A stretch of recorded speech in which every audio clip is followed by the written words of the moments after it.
बिस्मिल्लाहिर्रहमानिर्रहीम। अस्सलामुअलैकुम वरहमतुल्लाहि वबरकातुहू। लाखों करोड़ों दुरूद व सलाम नबी करीम सल्लल्लाहु अलैहि वसल्लम पर और आपकी आल पर। आज बेटा हम बात करेंगे प्रपोजिव सैम्पलिंग पे। प्रपोजिव सैम्पलिंग क्या है, इसकी टाइप्स क्या हैं, प्रपोजिव सैम्पलिंग की ड्रॉबैक्स क्या हैं और इसके एडवांटेजेस क्या हैं। सबसे पहले हम प्रपोजिव सैम्पलिंग के जो की फीचर्स हैं उन पे बात करते हैं, फिर इसकी डेफिनेशन को डिस्कस करेंगे। प्रपोजिव सैम्पलिंग जो है बेसिकली एक नॉन प्रोबेबिलिटी सैम्पलिंग है।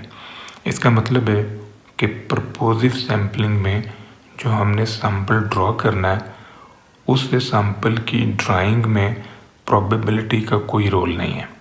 प्रोबेबिलिटी थ्योरी सैम्पल सिलेक्शन में की रोल प्ले नहीं करती, बल्कि रिसर्चर की पर्सनल जजमेंट, रिसर्चर की पर्सनल विल जो है वो सैम्पल की ड्राइंग में वाइटल रोल प्ले करती है। इसी वजह से प्रपोजिव सैम्पलिंग को हम नॉन रैंडम सिलेक्शन भी कहते हैं। प्रपोजिव सैम्पलिंग के अंदर हमारा जो फोकस होता है वो किसी स्पेसिफिक ट्रेट के ऊपर होता है, वो किसी स्पेसिफिक सिफ्त के या स्पेसिफिक सिफात के ऊपर हमारा फोकस होता है कि जिसको हम सेलेक्ट कर रहे हैं उसके अंदर वो सिफ्त या वो ख़ास सिफात होनी चाहिए जो आपकी रिक्वायरमेंट है। इसमें एक्सपर्ट जजमेंट चाहिए, यानी प्रपोजिव सैम्पलिंग को परफॉर्म करने के लिए जो जजमेंट करने वाला बंदा है वो बहुत ज़्यादा एक्सपर्ट होना चाहिए ताकि वो according to requirement sample draw कर सके। प्रपोजिव सैम्पलिंग जो है ये क्वालिटेटिव रिसर्च में यूज़ होती है या एक्सप्लोरेटरी रिसर्च में हम कह सकते हैं कि ये यूज़ होती है। नॉट जनरलाइजेबल। प्रपोजिव सैम्पलिंग से जो हमें रिजल्ट्स मिलते हैं हम उनको जनरलाइज नहीं कर सकते। मतलब एक स्पेसिफिक एरिया में जो आपने प्रपोजिव सैम्पलिंग पे रिसर्च की है तो आप उस रिसर्च के रिजल्ट्स को डिफरेंट एरियाज़ के ऊपर जनरलाइज नहीं कर सकते कि वही रिजल्ट्स जो हैं वो दूसरे रीजन्स में, दूसरे एरियाज़ में भी आपको मिलेंगे, ऐसा नहीं है। अब हम बात करते हैं कि प्रपोजिव सैम्पलिंग की एक्चुअल डेफिनेशन क्या है। प्रपोजिव सैम्पलिंग को हम जजमेंट सैम्पलिंग भी कहते हैं और इसे सब्जेक्टिव सैम्पलिंग भी कहते हैं। अब ये एक नॉन प्रोबेबिलिटी सैम्पलिंग है जिसमें जो रिसर्चर है उसकी पर्सनल जजमेंट जो है ना वो की रोल प्ले करती है सैम्पल की सिलेक्शन में। मतलब प्रोबेबिलिटी का कोई अमल दखल नहीं होता सैम्पल को ड्रॉ करने में। मैं आपके सामने एक एग्जांपल रखता हूँ प्रपोजिव सैम्पलिंग में। आपने अक्सर सुना होगा जी फ़लाँ ने फ़लाँ को प्रपोज कर दिया, या फ़लाँ जो है ना फ़लाँ बंदे से दोस्ती का ख्वाहिशमंद है। तो आप नोटिस करें कि आप क्या हर किसी को प्रपोज कर लेते हैं या आप हर अरे गहरे से फ्रेंडशिप की ख्वाहिशमंद होते हैं? ऐसा नहीं है। जिस बंदे को आप सिलेक्ट करना चाह रहे हैं अपने लाइफ पार्टनर के तौर पे या अपनी फ्रेंडशिप के लिए, तो उसके अंदर वो सिफात आपको नज़र आती हैं जो आपकी रिक्वायरमेंट है। यानी वो बंदा आपकी उन हिडन रिक्वायरमेंट्स को जो आपके माइंड में है उनको पूरा कर रहा है, तभी आप उसे प्रपोज करते हैं, तभी आप उस बंदे से दोस्ती के ख्वाहिशमंद होते हैं। इसका मतलब है कि प्रपोजिव सैम्पलिंग के अंदर आपका जो फोकस है वो स्पेसिफिक ट्रेट्स के ऊपर है, स्पेसिफिक सिफात के ऊपर है सिलेक्शन के लिए। तो आप प्रोबेबिलिटी अप्लाई नहीं करते कि जी आपने पर्चियाँ डाल ली और पर्चियाँ डाल के मैंने कुरंदाजी की जिसका नाम निकला है मैं उससे शादी करूँगा या मैं उससे शादी करूँगी। ये गलत है, ऐसा नहीं होता। तो आपने देखना है कि जिस बंदे को आप प्रपोज कर रहे हैं या जिस बंदी को आप प्रपोज कर रहे हैं तो उसके अंदर वो आपकी जो रिक्वायरमेंट है वो पूरी हो रही है, उसके अंदर वो सिफात, वो क्वालिटीज़ मौजूद हैं जो एक आपके मुताबिक लाइफ पार्टनर में आपके मुताबिक जो किसी दोस्त में होनी चाहिए। जो टाइप्स हैं प्रोपोजिव सैम्पलिंग की, उनमें सबसे पहली है होमोजीनियस सैम्पलिंग, फिर है heterogeneous sampling, critical case sampling, expert sampling, deviant sampling and snowball sampling. जो होमोजीनियस सैम्पलिंग है, इसमें आप होमोजीनियस पॉपुलेशन में से सैंपल लेते हैं। जो हेट्रोजीनियस सैम्पलिंग है, इसमें आपने हेट्रोजीनियस पॉपुलेशन में से सैंपल ड्रॉ करना है। क्रिटिकल केस सैम्पलिंग में आपने इंतहाई क्रिटिकल केसेस में या क्रिटिकल रिसर्चेज में आपकी जो रिसर्च है वो इंतहाई क्रिटिकल इश्यूज के ऊपर है, तो वहाँ से आप सैंपल जो है ना वो ले रहे हैं, तो फिर वो ऐसे ही लोगों से सैंपल लिया जाएगा जो उस क्रिटिकल सिचुएशन या उस क्रिटिकल केस की स्टडी के लिए सूटेबल है।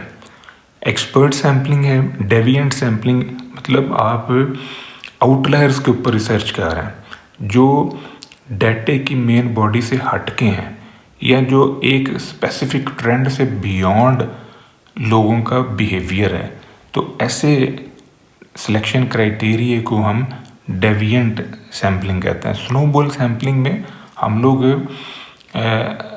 एक बंदा चूज़ करते हैं जिसमें वो क्वालिटी होती है जो आपको रिक्वायर्ड है, फिर उसकी गाइडेंस के मुताबिक हम अगले यूनिट्स को लेके चलते हैं। जैसे आपने देखना हो जी कि किस इलाके में नशा ज़्यादा फैल रहा है और क्यों फैल रहा है, तो आप एक नशेई को पकड़ लेते हैं।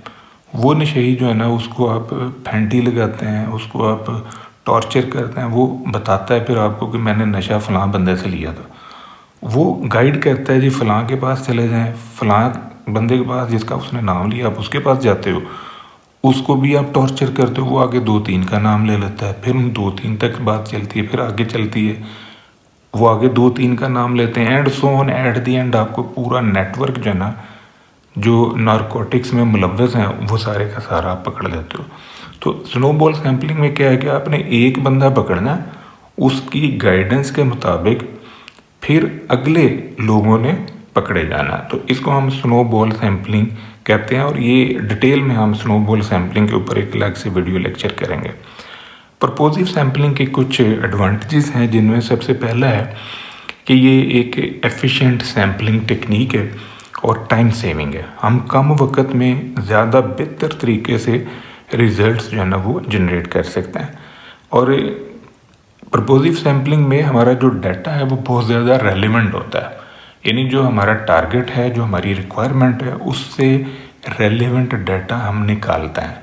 तो हम ज़ाहिर प्रोबेबिलिटी तो यूज़ ही नहीं कर रहे, तो हमने अपने टारगेट पे फोकस किए रखना है। तो जो भी बंदा हम सैंपल के तौर पे या जो भी ऑब्जेक्ट हम सैंपल के तौर पे ले रहे हैं, हम उस ऑब्जेक्ट के अंदर अपने टारगेट, अपनी रिक्वायरमेंट की क्वालिटीज़ को देख रहे होते हैं, तो उसे सिलेक्ट करते हैं, अदरवाइज़ हम उसे सिलेक्ट ही नहीं करते।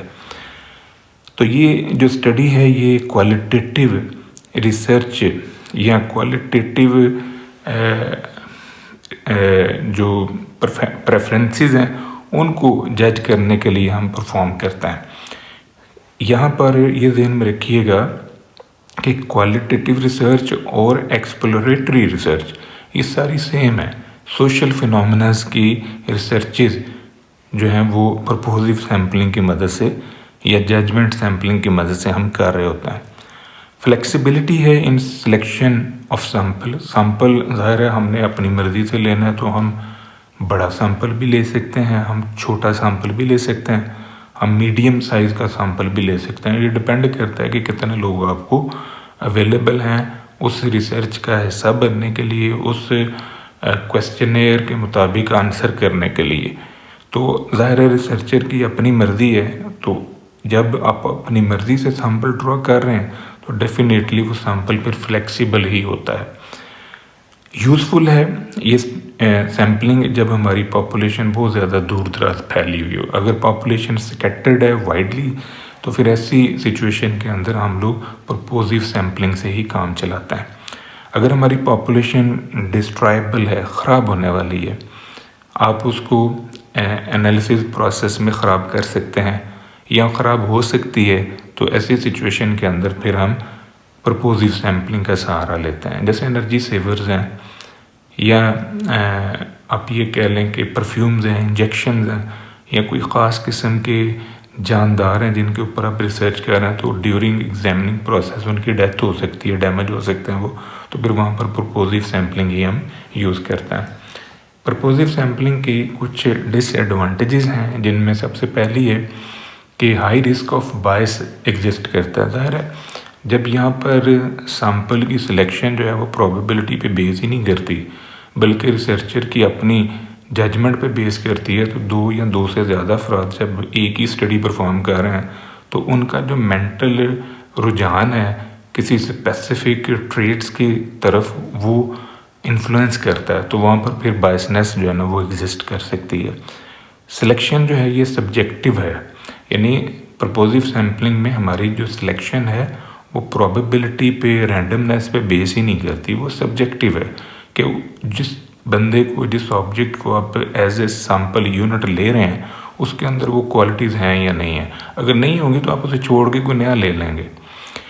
प्रोबेबिलिटी जो है यहाँ पर अप्लाई चूँकि नहीं होती तो बहुत सारा डाटा जो है ना वो मिस हो सकता है। Not suitable for quantitative research, ये प्रपोजिव सैम्पलिंग जो है ना ये क्वांटिटेटिव रिसर्च के लिए, नेचुरल फिनोमेनास की रिसर्च के लिए ये सूटेबल नहीं है, एक्सप्लोरेटरी रिसर्च के लिए ये सूटेबल है। Small sample reduce overall reliability of the study. अब ये जो प्रपोजिव सैम्पलिंग है यहाँ पर हम जो सैम्पल ले रहे होते हैं वो थोड़ा सा ही लेते हैं। ज़ाहिर है हमने कम वक्त में, कम पैसों में जल्दी रिजल्ट्स लेने होते हैं, तो हम छोटे से सैम्पल पे ही बिलीव कर लेते हैं। तो इस वजह से फिर जो रिलायबिलिटी है स्टडी की वो इफ़ेक्टिव नहीं होती।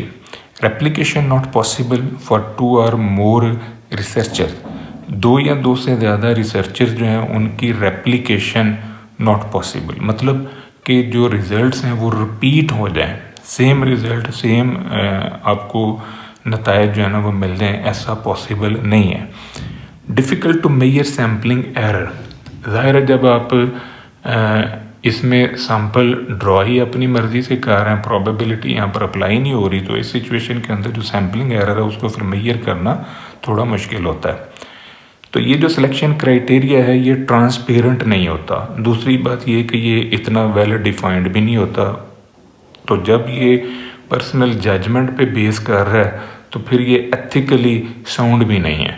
ज़ाहिर है पर्सनल जजमेंट में जो रिसर्चर है उसका जो इन्फ्लुएंस है towards a specific selection criteria वो ख़राब हो सकता है, वो सैम्पल को सिलेक्ट करने में असरअंदाज हो सकता है। तो फिर ऐसी सिचुएशन के अंदर ये इसमें जो एथिकली मॉरल वैल्यूज़ हैं वो यहाँ पर पूरी नहीं हो रही होती। तो ये था बेटा आज का हमारा टॉपिक। दुआ में याद रखिएगा, इंशाल्लाह अगली वीडियो के साथ फिर हाजिर होंगे। फ़ी अमान अल्लाह।